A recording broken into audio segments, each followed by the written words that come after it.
আমি জানি আপনার আর আমার পরের মধ্যে কি সম্পর্ক। আমার স্বামীর জীবন কতটা জাহান্নাম করে দিই সেটা দেখতে পাবেন।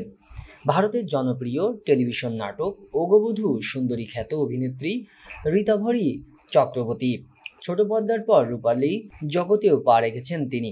তার অভিনীত নতুন সিনেমা বহুরূপী, এতে জুটি বেঁধে অভিনয় করেছেন ঋতাভরী ও আবির চ্যাটার্জি।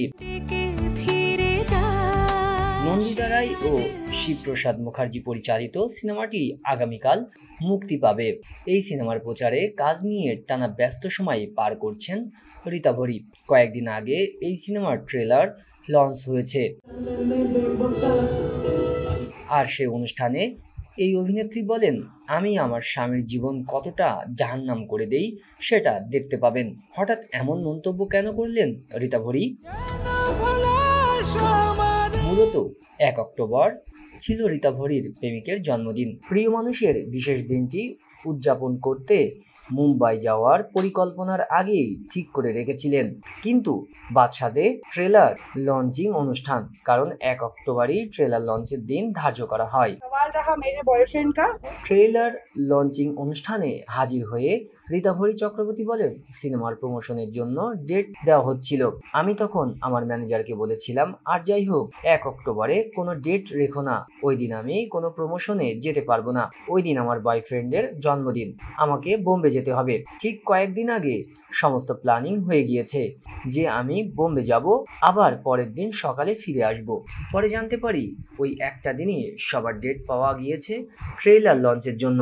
কাজী ঋতাভরীর কাছে সবার আগে এই তথ্য উল্লেখ করে তিনি বলেন, এবার ট্রেলার লঞ্চ হবে, সেখানে আমি থাকবো না।